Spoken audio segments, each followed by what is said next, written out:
fabric can be really fun to work with, whether you're making a really fun costume or you're trying to make a really fancy dress or really dress up maybe a jacket or an area of clothing.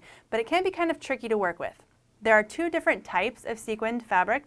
Sometimes if you go to a store, they're referred to as either type A or B, maybe type 1 and 2. And this is in reference to how the sequins are adhered or attached to your fabric. So one way that the sequins are attached to the fabric is with glue. This is a very common way to find sequin fabric in the costume section of a fabric store. This is generally the more inexpensive version of sequin fabric. And you can see this is our fabric. It's usually a fairly stretchy fabric, sort of a mesh on the back, and it has these little pieces of plastic sequins that are glued in place. Here's another example of some fun sequin fabric that's in all sorts of iridescent colors. And again, this is sort of just a mesh background, not as stretchy as our other one, but still has some give to it. And then these little sequins are just glued in place. Again, these are plastic. Other sequins, so type 2 or B, if that's how you refer to them, are sequins that are sewn in place. So if you can look at these, you can see that they are not completely adhered down to the surface of the fabric with glue, but rather they have a little hole in them somewhere and they are stitched onto the fabric. This is some sequin fabric here where you can see that there are some spaces in between the actual sequins, so I can still see that it's a white mesh behind the sequin. Another way that sequins can be sewn onto the fabric is completely covering the entire backing fabric. So this type of sequin looks almost more like fish scales because the sequins, again, they're still stitched in place. There's a little hole at the top of the sequin and they're stitched in place, but the way they're stitched on there, they overlap each other and you can't see the whole of the sequin, and there's even more sequins to the fabric as you go. You can also find sequin fabric, again, it's still stitched onto the fabric, but it's done in some sort of decorative pattern. So this one, it has some nice little angles or just sections of sequins stitched onto the fabric, and you can see some of that mesh background. Now, when you are sewing with sequin fabric, the type of fabric that you're using is going to depend on how you sew it in place. So if you are using, we're going to call this type 1, this is our glued on sequin fabric. You don't have to do a whole lot special to this. You can actually just stitch normally and stitch through the sequins. You definitely want to use a heavy duty or denim needle. So if you have a universal pack, you want to pick, if it has maybe light, medium weight, and heavyweight, you definitely want to use your heavyweight needle, or you can just get a denim or jeans needle and use that when you're stitching with sequin fabric. They are plastic, they are fairly easy to stitch through, but sometimes if your needle hits it just right, you definitely want to make sure you have that thicker needle in there to be able to go through the sequins. If you are making this for a costume or just some sort of garment that you're going to be wearing, you either want to line it or you want to make sure that you remove the sequins from the seam allowances because these sequins can be fairly rough against the skin. So if you can cut your pattern to where the seam allowance or any edge that's going to be folded under and against your skin is along the edge of the fabric that doesn't have any sequins in it, that would be awesome.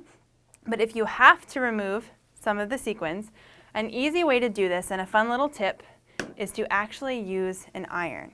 Now, if you are worried about anything getting on your iron, if you have a small iron or maybe you have a couple irons in your sewing room, maybe one that you don't necessarily use all the time, you can use that as well. But all you're going to do is take your iron, you're going to take the very tip of your iron because it's nice and warm, and you're going to put it on the edge of the sequin, and you're essentially going to warm that glue up. And once you warm it up, then the sequin, if I grab it right here, just static sticks to your iron. So there's no glue or anything on your iron. You can see it's static sticking to my finger. And all I'm doing is using the iron to warm the glue that's holding that sequin in place, so I'm barely touching it. And then as soon as I see it move, I can either use my finger or just take it off using the tip of the iron, and then it static sticks in place. And if you're worried about touching your iron like I was just doing with my fingernail to get it off, you can just turn your iron off and let it cool down. But it's just the very tip. I have this set fairly cool. It's just enough to warm the glue up and get those sequins off. You only want to do this if you need to remove those sequins from the area of your fabric that's going to be turned under, because it's going to be against your skin and you don't want that roughness. Because we are melting the glue, we're taking these sequins off, there really isn't a way to attach the sequins back in place. You could try gluing them back on, but that would be pretty tedious. So you only want to remove that if it's from an area that's going to be on the wrong side of the garment and you're not going to see. If you don't want to remove the sequins using your iron or anything like that, you can use something like a hem tape, maybe to cover up, or just cut a piece of softer fabric and sew that to the inside of your garment and cover up those sequins so they're not laying directly against your skin. When you're working with type 2 sequin fabric, you absolutely need to remove these from your seam line when you're stitching. Whether you're using a denim needle, a jeans needle, the heaviest duty needle you can find, it doesn't matter, you definitely want to remove these. And there's a couple different ways you can do this. So you really only want to be removing what you have to remove, because this is, if you're making a really nice, elegant, long dress, those are going to be some long seams in there and you're going to have a lot to remove from the seam line. So only removing where you need to makes it easier. So you want to take and turn your fabric so that the wrong side is facing you. And then you're going to mark your seams. So maybe if my seam needed to be, say, a 1/2 inch in from the edge, I would just take my ruler, lay it in place, and then mark my 1/2 inch seam allowance or my 5/8 inch seam allowance, whatever it is I'm using.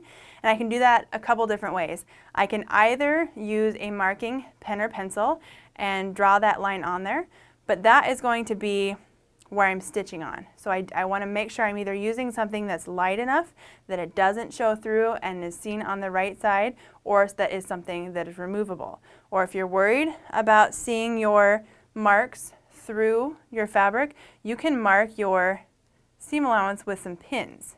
So I have my ruler marking where my seam allowance is, and I'm just putting some pins in place right along the edge of my ruler. Since the fabric lifts slightly while I'm placing my pins, I want to make sure I readjust or move the fabric as I need to when I'm marking that seam line, and just place my pins right along that seam line. Then I need to remove those sequins from the area that is going to be in the seam line. And there are a couple different ways you can do this, and it may depend on the way that the sequins are attached to the fabric. So if you can see on here, it's kind of hard to see the stitching lines just because when they are producing sequin fabric, obviously they want to use thread that blends in as much as possible with the background mesh fabric. But so this is white mesh fabric, and you can see these little tiny white stitching lines, and that's what's holding the sequins in place. So you can either remove the sequins by coming in with a pair of scissors and clipping those little threads. Probably use a much smaller pair of scissors and just getting under just the thread and clipping the threads. You could also do this with a seam ripper. Sometimes it can be easier to get under the thread, but you want to make sure that you're not getting underneath that mesh fabric. And you just go and you clip all of these threads that are within the seam allowance and then remove those sequins. Now, if you are careful when you're doing this and you're using a small enough piece, you can just remove those threads right up to the seam allowance, take those sequins off, and then sew your seam right away. If you know that you're going to be, say, removing the sequins, maybe pinning and then setting aside and not getting to it right away, you may want to take a hand sewing needle and thread and run some basting stitches right along that seam line. That way it can hold any of those sequins in place along where you're cutting the thread so nothing falls out when you're stitching. Another way that you can remove those sequins, so you can either clip those threads and pull them off, or if you don't want to clip any threads because you're afraid that those the rest of the sequins are going to come off, you can take a pair of scissors, take the sequin that you want to remove, and you're going to cut the sequin. So I'm going to try and if you can't find that you can't hold it easily enough, you can hold it using a pair of tweezers if you want. But what I want to do is clip that sequin down to where the little opening is, where that thread came through. Like so. And then I can remove it. So if I hold the sequin up, I just made a tiny, tiny little cut in it, right down to the hole, and then just pulled it off the top of the thread. So now all that thread is still intact. None of the sequins also on that same thread are going to come out at all, and I've easily removed that sequin. If you're going to do this technique, and also when it comes to just cutting out your pattern pieces, you want to have a dedicated pair of scissors. So there are some other fabrics out there as well that dull scissors fairly quickly, and sequin fabric is definitely one of those, especially if you're using this thicker, heavier plastic type B or type 2 kind of sequin. You definitely want to have dedicated scissors. So rotary cutters are kind of out. It would be very hard to even try and cut with a rotary cutter on sequin fabric, so I don't recommend using that. These are my fabric scissors that I use all the time for all of my other projects. So these are actually my sequin scissors. They're just an older pair of fabric scissors. They're not quite as sharp as the ones that I like to use all of the time, but they're still sharp enough that they go through the fabric, and I'm not worried about dulling these necessarily with my sequin fabric. So these are my sequin scissors.